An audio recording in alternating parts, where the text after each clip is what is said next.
In order to keep bringing you guys tons of free content, we work with brand partners who you'll hear from in this episode, including an advertisement from Zopa Bank.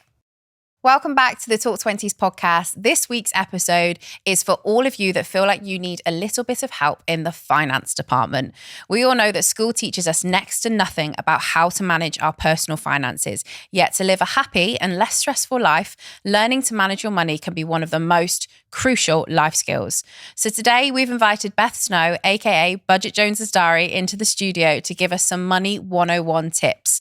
Please note, this episode should not be taken as financial advice. But as ever, please do make sure you subscribe and follow the podcast. The team work tirelessly to bring you all the advice that you need to navigate your 20s successfully, but we cannot do it without the support of you guys at home. So if you can leave us a review, that would mean the world to us. And if you screenshot it and email it to info@talk20s.com, we'll pop you one of our little notepads in the post. On with the show. So hello, Beth. Welcome to the Talk 20s podcast. It is amazing to have you here. You've travelled up from Cheltenham today. Yep. Thanks for having me. It's good to have you here. But if people listen very carefully, they will notice that you do not have a Cheltenham accent. I don't. I'm a northerner at heart. I probably get more northern saying that I'm northern, but I'm actually from Manchester. So what took you to Cheltenham? I actually fell in love with a guy who lived in Ipswich. So Ipswich to Manchester, 6 hours journey, not a chance. So after 3 dates, we decided to make the move and landed on Cheltenham. And 4 or 5 years later, we're still there, still together. Let's just rewind back. 3 dates, you just said then. How do you know after 3 dates? I don't know. I just feel like you do. And sometimes you just got to take that chance. Were they long dates? Were they like ones that like... Yeah, one was like a weekend. Yeah, okay, so we went to enough. Nottingham, stayed over, and it was really nice. And yeah. And you were like, let's just move to a brand new city that neither of us know anything about. Or, That's a real big gamble. Or know anyone there. Yeah. Wow. Well, before we get stuck into finance and stuff like that, how has that been for you? Like moving to a new city where you didn't know anyone? Fab. Honestly, I've loved it. So yeah, I think once we'd made the decision to go, I handed in my notice at work, and I just went to Cheltenham, had a job interview, had lots of like house viewings for rental properties, and within one weekend we'd like managed to secure the lot. Wow. Your whole life changed in like a weekend. In a weekend. And it was just amazing. Still in the same job, still in the same house as we were like 4 years ago. Amazing. That's crazy. And then what would you say? Because I think a lot of people who are in their 20s who want to do something similar, maybe their partner lives away or they want to move for a job and stuff like that. What about the friend situation? Like, because obviously if you're moving somewhere brand new and you don't know anyone, like feel a little bit lonely. What did you do on that side of things? 100%. But I feel like once you go to your new job and you start making friends just naturally, that's quite nice. I'm a bit of a social butterfly, so I like meeting new people. And then it's a good opportunity to actually make time to spend the time with your friends. I feel like if you're living in the same city, sometimes it's just difficult to actually get a time in the diary. Very true. I can see them whenever. But then when you move away, you're actually like, no, I do need to schedule some time in, see my friends. They can come visit me. I can go back home and it's really nice. So you just make more time for it. That's true, actually. My best friend lives in my hometown, which is actually now your hometown, which is very confusing. Me and Beth have like switched where we live. Like I moved up north and you moved down south.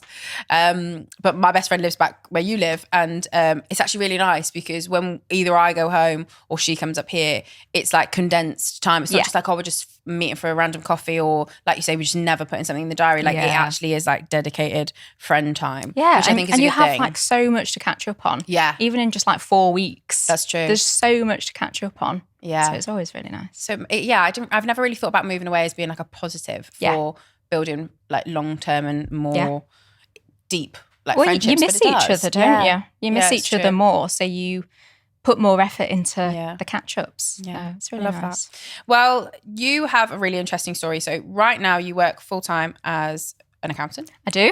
And you also run an amazing platform called Budget Jones Diary, which I have to say is one of my favourite names for anything ever. It's so cool. I love it. What made you come up with that name? Obviously, it was actually my partner. Really? Yeah. So he is like my go-to guy for like captions. If I'm posting a picture on Instagram, he's my caption guy. So instantly I just went to him and I was like, right, I'm going to do an Instagram. Yeah. I need a name. make it for me.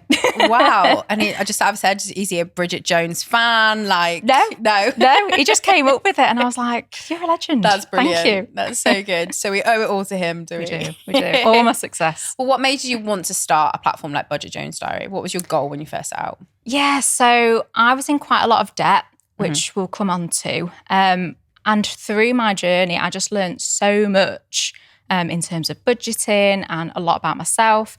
And I actually just started off my Instagram as a way to sort of let others know like how I've done it, and just share my story and be very open and transparent about it. So I never started the Instagram with a business in mind. It was very much, I just want to share my story and let others know that they're not alone. And just over time, so I've been doing it for like 2 years now.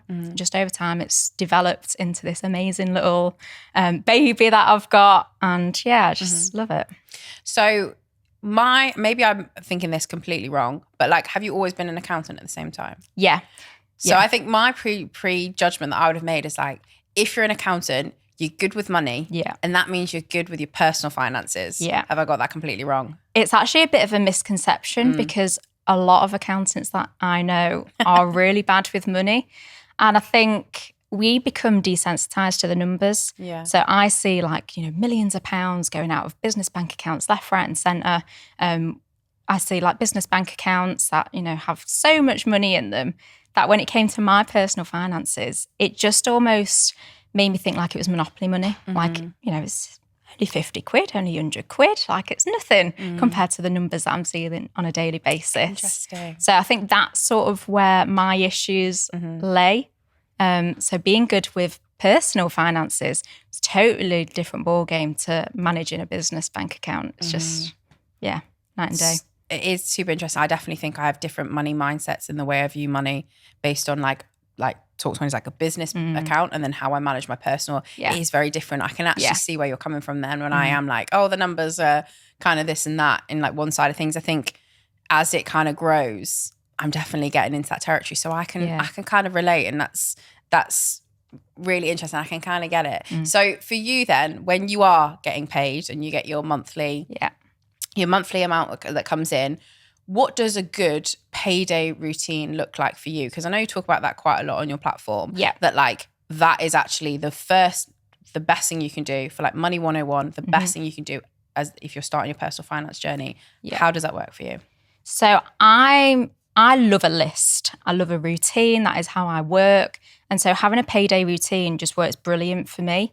So the first thing that I do is I get paid on the 25th. I know that. So as soon as the 25th hits, first thing I do, get on my phone, check my bank account, make sure I've been paid. Because I actually do the payroll for my company. So if you don't get paid, it's your fault. Yeah, exactly. So check that I've been paid. And I also check that the amount matches my pay slip. Yeah. So I think a lot of people don't check the pay slips. And, yes, we can put a lot of trust in our payroll department, but at the end of the day, they are humans, like mistakes can happen. So make sure you're just doing that double check. It'll take 10 seconds to double check and you're away.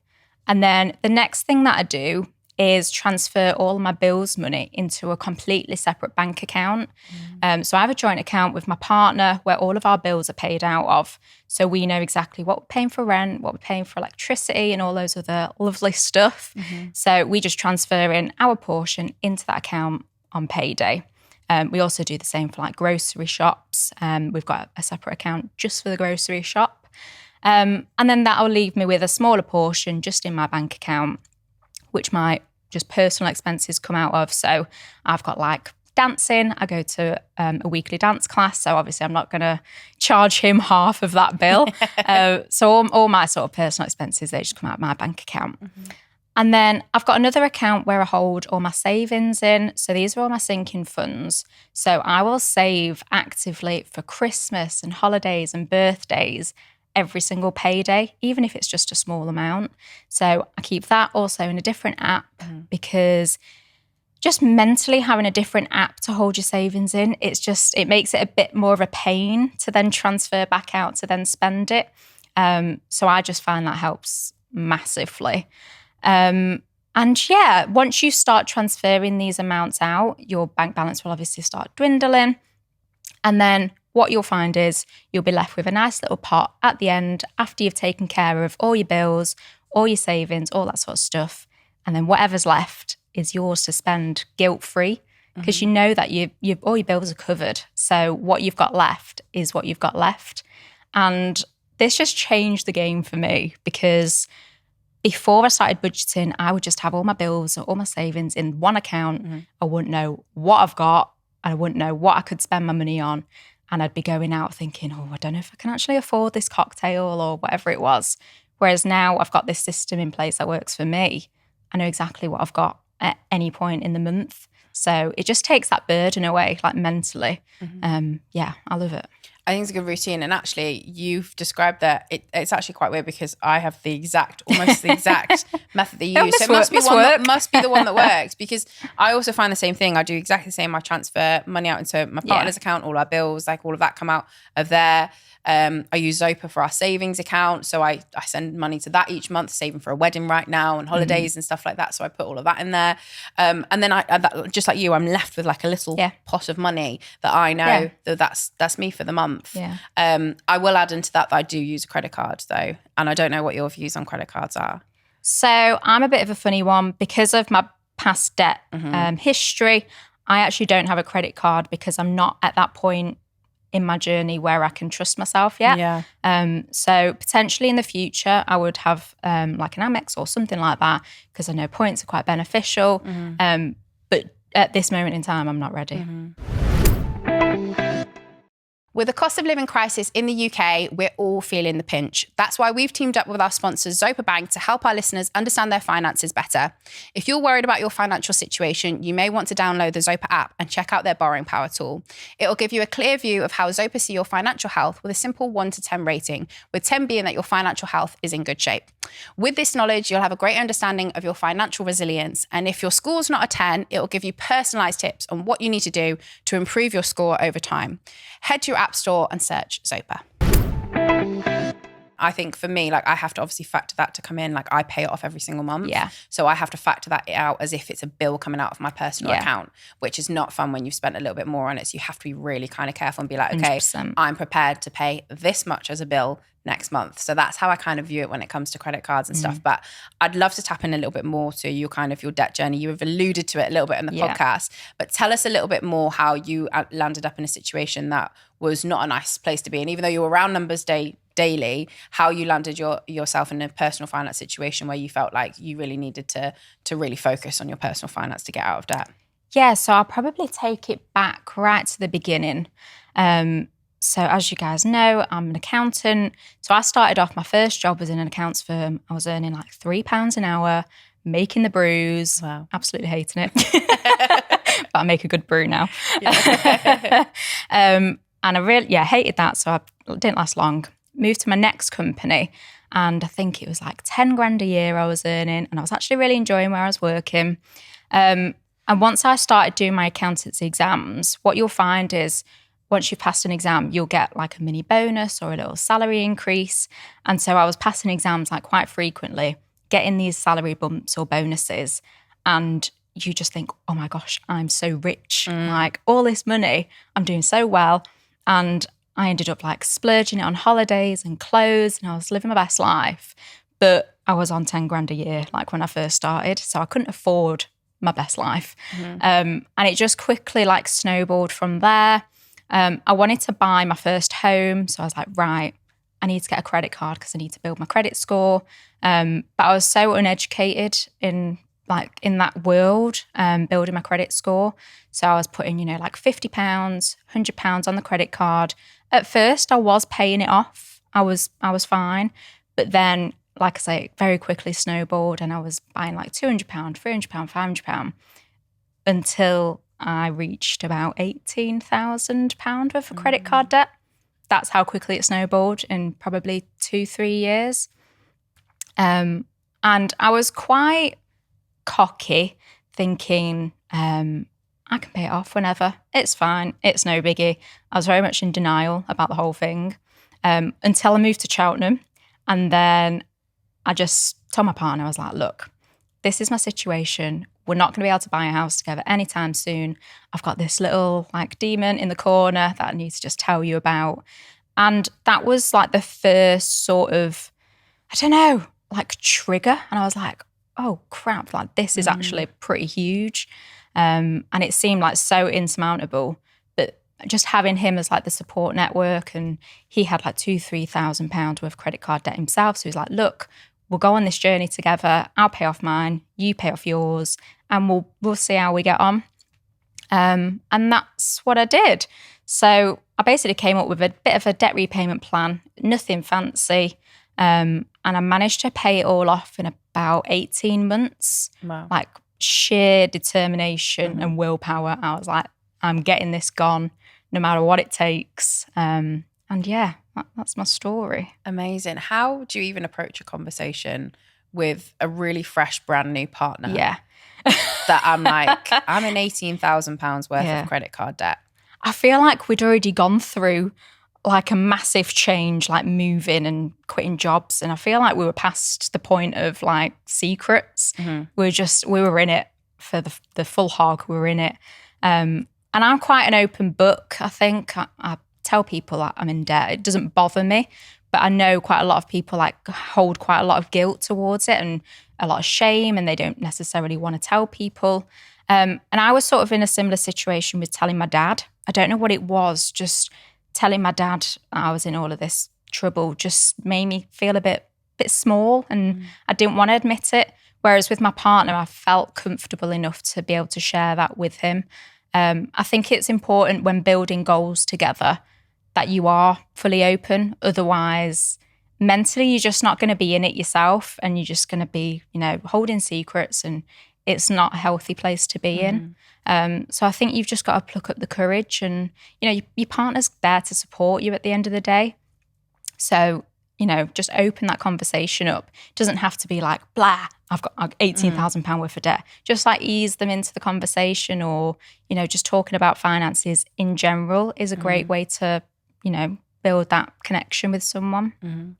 I saw on your Instagram the other day that you had a bit of like a chart of like how you've managed to pay off your debt. And it was really quite interesting to kind of see, because it did go down like quite significantly. And then it also had car finance in there too, which is quite interesting. Yeah. And how your credit file picks all of this information up, and it knows all of this amazing stuff. Yeah. Which is wild. Yeah. But then also it like went back up and a little bit back down. Tell us like how your actual journey was like practically for you, so our listeners who maybe haven't seen that graph can understand. Honestly, that credit report was just the best thing ever. I ended up staring at that graph for about 10-15 minutes. I was like, wow, it's so interesting.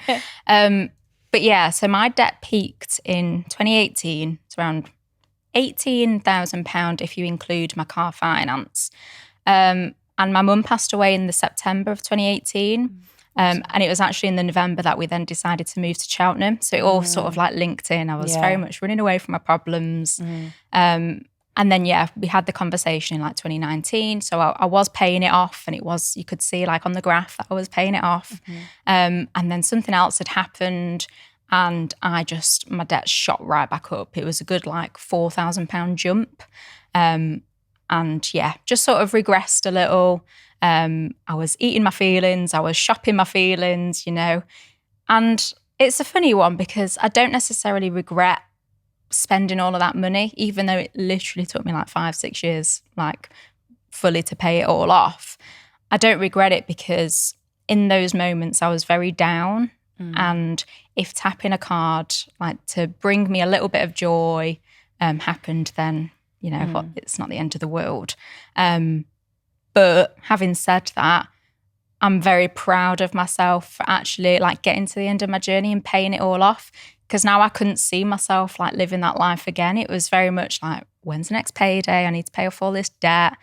And I can't imagine life like that anymore. But I can very much understand past Beth and how she was dealing with those emotions. Being kind to yourself as well, understanding that like we are not all perfect people. Like we get stuff wrong, we mess up, we sometimes need to eat our feelings and all those kinds of things. Like it's okay. Like I think that's really nice to hear that you weren't like, beating yourself up about this too, because we all make mistakes. And this was you every single payday, you were essentially reliving something that you felt was like a negative experience and having to pay it off. And like, obviously over time you thought, I don't want that feeling anymore. But also like that in that moment in time, like it just was your life and that's just what happened, and shouldn't be ashamed of that. People find themselves in debt for all different types of reasons. And it sounds like, you know, for you, that was a really difficult time in your life as it was. So like you said, like being a little bit kinder to yourself sounds like really beneficial. Yeah, you've got to understand the reasons why you were in that situation. You know, if it's bereavement or if it's job loss or anything like that,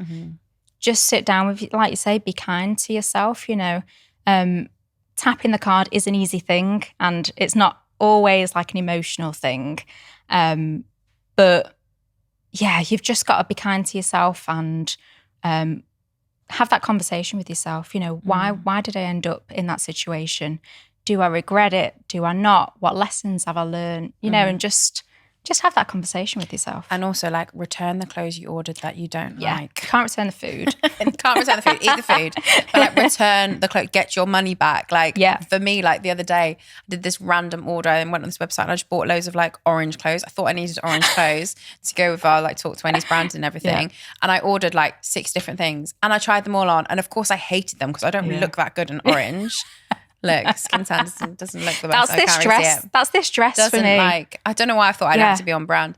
Anyway, so I ordered all that and I've returned it all. But like I bought that on my credit card. So now that money will go back onto my credit card and that I don't have to pay that off next month. But if I'd have kept any of it, like just think I would have had to have paid off more money next month for that coming out. And I just, it's so easy to do. And sometimes if I maybe would have liked it and then not sent it back, it will just gather dust in my wardrobe. Yeah. I think if you don't love something when you try it on, don't keep it. No, don't. You have to love it. You have to love it. And that's difficult to do. Like when you're in the shop, I think it's easy to be like, oh, no, like it's you've tried it on and it's not for you. You can try it out. But there's a lot of effort in having to return something that has been delivered to your house. And then, you know, every single company has a different returns policy, which takes forever to do. And it's like half a day's worth of life admin to even return a parcel nowadays, which is a nightmare. But it is better for your bank account 100%. if you do.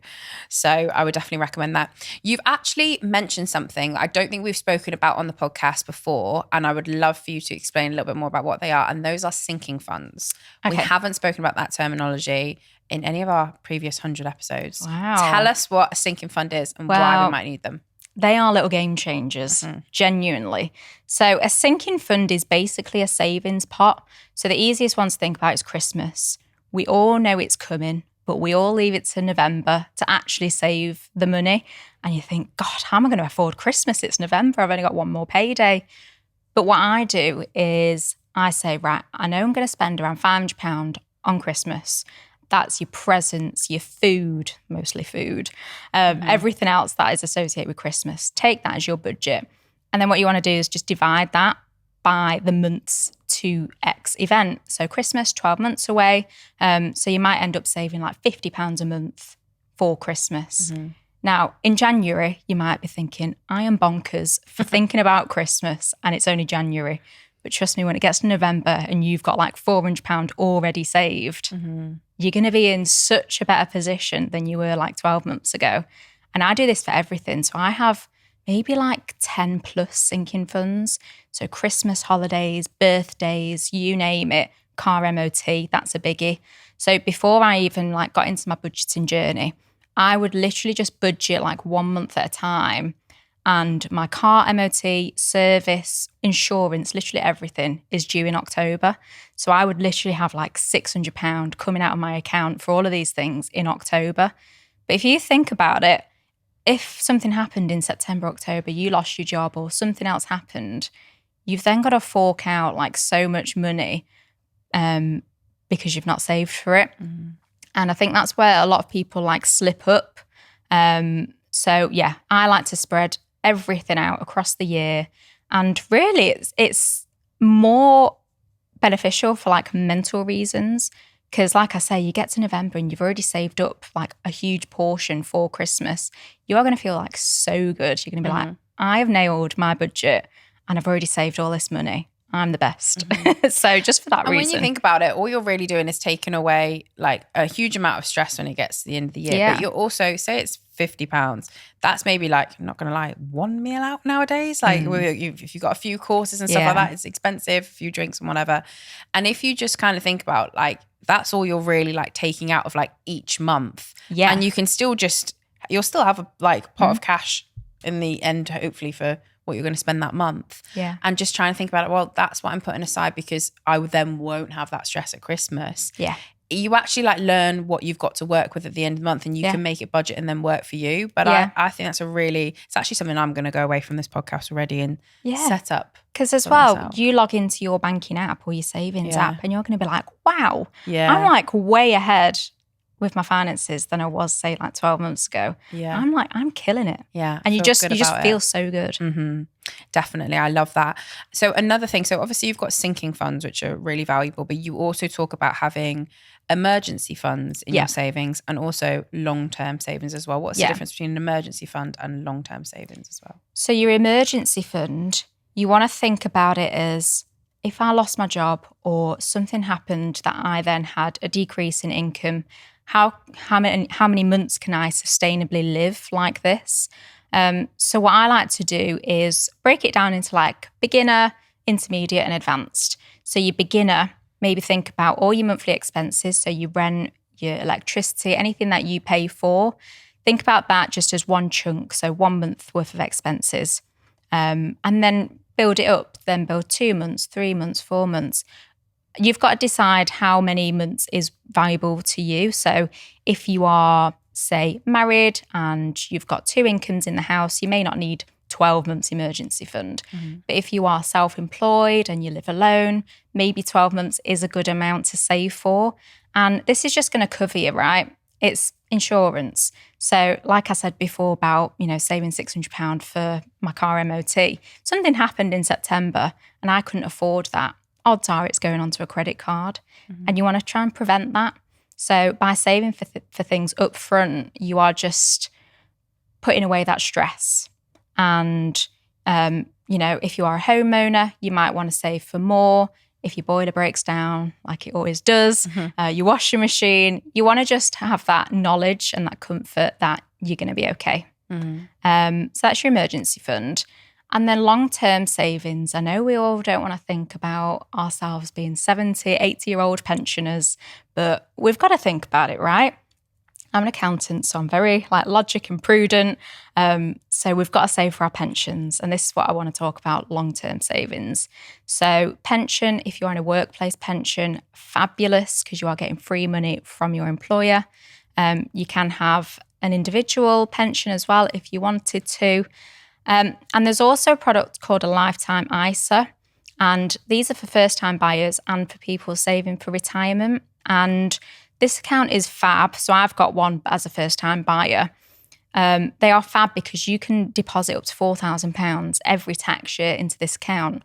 And the government tops it up £1,000. So that's 25% that you're gaining.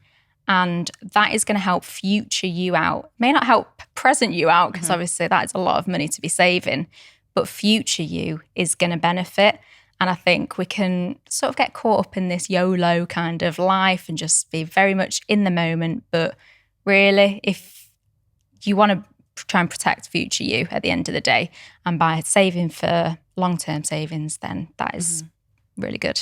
Both me and my partner used lifetime ISAs in order to buy our first home. Yeah. So we use them and you can club together. So if you are in a relationship with someone or even a friend or a brother or whatever, and you want to buy your first home, you can each save separately into those lifetime ISAs and then club together when it comes to it. But if you're putting in £4,000, but you're actually, when you come to your house, that's like £5,000 towards your deposit. Yeah, it's huge. That's so much more. Think how long it takes you to save £1,000 and you're just getting that little bit of extra support. Yeah. But once you put that money in, you can only take it out to buy a house. Yeah. So you can't get that £5,000 just for which is a good and a bad thing. Yeah. I think I used to be quite keen to dip into my savings. I just pinch 50 quid. No one will notice. Whereas now I know it's fully locked up. If I take it out, I'm getting penalised for it.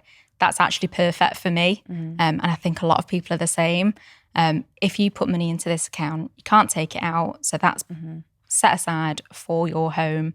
It's not something that you can just dip into and go out for a cocktail. If you are really nervous about it though, and I would say if you are that kind of nervous person and you feel like you don't have any other like people to help support you, if you were to find yourself in a difficult situation and you don't have an emergency fund saved, you can save that money in a different pot though, and then transfer it just before the tax, like give yourself obviously like a month leeway, like just before the tax bracket. So you're moving that £4,000 across, you can pay it all in one go. And then when it comes to the end of the tax year, that would give you your £5,000 if you are really nervous. But basically you could do it that way. You could do it monthly where you're paying in month by month by month. But then you have to be sure that you absolutely do not need that money for anything else. So it's really like about the mindset, because I think you're right, like in putting it in there, it's just like money that's gone. Like it's there spent for your house, it's spent, it's gone. But for some people that can be quite a nerve-wracking 100%, thing. Whereas I think Help to Buy is the other alternative and you can withdraw without penalty. Is that right? I think they're not available anymore. Oh. Yeah. You can't get them anymore. Some people might still have them, right? And you still use them. Yeah. I didn't use one, so there you go. My knowledge on it is rubbish. So for you then, like what would you say are your kind of actionable steps then to ditch debt? Like you've obviously been on that journey yourself. Like what are the tiny weeny steps that a person who was in your position could take to kind of find themselves where you are now? Yeah, I think the best thing to do is to talk to loved ones. I think having that weight on your shoulders is not healthy, and I think it can put you in a really negative mindset. So just pluck up the courage, speak to a partner, speak to a friend, or just speak to a stranger. You know, there's a huge community on Instagram called the Debt Free Community. There are so many people on a debt-free journey. Reach out to people, because you will quickly find that you're not alone. And I think that's one of the biggest, like, big ticks for you to actually, like, kickstart your journey. And then once you've had the conversation, also have a conversation with yourself, you know. Like I said before, how have I got into this situation? What steps do I need to take to get me out of this situation? The first step probably is creating a budget. And this is what helped me. It was a very basic budget, money in, less money out. And it was as simple as that. And then once I got that little calculation, I knew exactly what my disposable income was so that I could put that towards debt. So that is brilliant. And then you want to just make up a debt repayment plan, because this is what helped me like the most, is just having that structure. I'm very much a structurally like orientated person. I like a list. If something is like written down, I will do it. So a plan really helped me. So I literally had, 5 credit cards listed, payment X, payment Y, and it just helped me visualize my debt-free journey a bit better. So I knew exactly what I was paying per month, and it sort of like went down like that, and when I would pay, when I would become debt-free. So that is probably the biggest tip, is a debt repayment plan. If you are struggling with doing that, then just take it month by month to begin with. You're not going to get it right first time. You will have ups and downs. Sometimes you'll be on like a nice little steady path, and then something will happen like it did to me, and it will shoot back up. But just take it month by month. Don't overwhelm yourself. Did you focus on paying off your credit cards with the biggest interest first? Because I know that's quite an important technique. Yeah, so I'll run through a couple of the techniques actually. We've got Debt Snowball and Debt Avalanche, are probably the two main ones. And Debt Snowball is you list your debts out by the smallest debt first. So you are just ticking those off, the smaller debts first. And then your Avalanche method is your highest interest rate first. So that is going to be getting rid of the most expensive debt off your sheet, to then free up more cash to put towards the others. Now, what I did was debt consolidation. So I had, say, 6 credit cards. I then just smushed them all together and put them onto a new credit card. So I was just paying one balance off. I kept it very simple. I knew exactly what I was paying towards that bill, because I did start off with paying, like each repayment as it was, but it was just too much for me. I couldn't cope with it. So debt consolidation is another tip. But it's not available to everyone. If your credit score's not that great, you might not be able to get a new loan, for example. But it's an avenue to go down, right? So yeah, debt consolidation is something that I did. And it can be more expensive, you know, if you are transferring a lot of debt here, there and everywhere to one card, you're going to get fees. But it can be good because I actually moved to a 0% balance transfer card. So I was actually getting no interest whatsoever on that card, which just made me go, okay, I can do this now. And talking about the lifetime ISA, I actually contributed to my lifetime ISA whilst I was on my debt-free journey. Wow, that's really good. And it's a funny one because people are like, well, why would you do that if you're in debt? Why are you saving? But I'm a logical person. I'm a maths gal. So I took one look at the 25% bonus that the LISA was going to give me. I took one look at my 0% credit card and I was like, actually makes more sense for me to save money and get the 25%, you know, £3,000 than to pay off my credit card debt. So once I was in that position to, you know, make logical decisions and take the emotion and put it to one side, I was actually then able to start like improving my processes like quite naturally, my finances. So yeah, bit of a journey. Well, you'll know from listening to the podcast that we always talk to our guests about their biggest like adulting failures and how we overcome a lot of challenges in our 20s. And I think you've talked quite in depth. You said to me at the beginning, like, I think one of my biggest things was getting in so much debt. But I think now you're in a position where you are, you know, really comfortable with your finances. We've been chatting a little bit about it over lunch, and now you're helping educate others on their journey, which is amazing. But from looking from the outside in, a lot of people would think, Beth, she's absolutely nailed it. She has got this budget thing underway. She's absolutely smashing life. But we all know from scratching beneath the surface with every single guest that everyone is still working on their own stuff and still working at getting better at something in their life. So for you right now, what is that one thing that you're kind of holding back from that you want to get better at in your life? Budget or personal life or anything. It doesn't have to be finance related. What would you say you're trying to improve? So I think because of my debt history, I've built up this sort of mentality that spending money is bad. And so I'm quite good at the saving part now, but actually spending the cash, I actually really struggle with because I'm like, but what if this is the beginning of another spike in my debt journey? You know, if I start spending and spending and spending, am I going to just repeat what happened a couple of years ago? And I know that's not going to happen because I'm a different person than I was back then, but I just have that in the back of my mind, like, well, you did it before, you could do it again. And that's quite a tricky thing to like get past.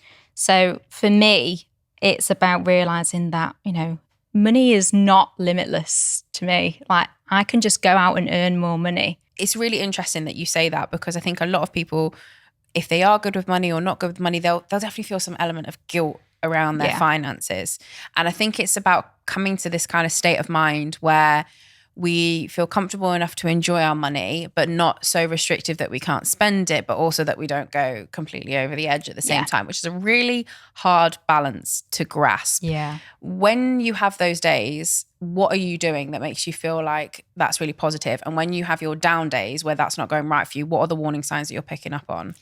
Yeah, so like you say, it is all about creating balance. Currently, I'm on a no-spend challenge for like all of May. Wow. And traditionally, what a no-spend challenge means is that you don't spend anything, you don't go out for a coffee, you don't enjoy yourself, basically. But I've sort of rewritten the rule book on my no-spend challenge, and it's more about the money that I do spend than the money that I don't, if that makes sense.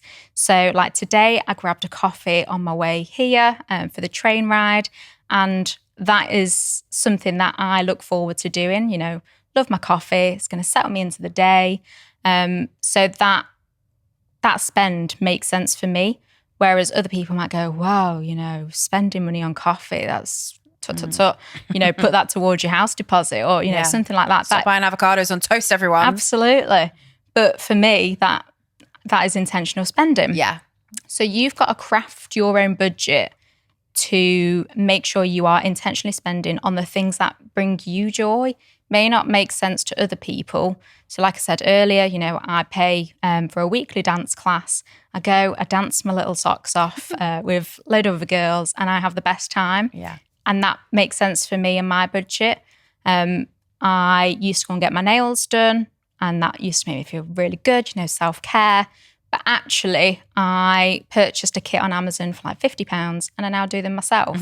So I've sort of weighed that up and thought, well, that cost, that can probably go, or that cost, I could halve that or spend less. And it's just about crafting a budget that makes sense for you and not really for anyone else. It doesn't matter what anyone else spends their money on.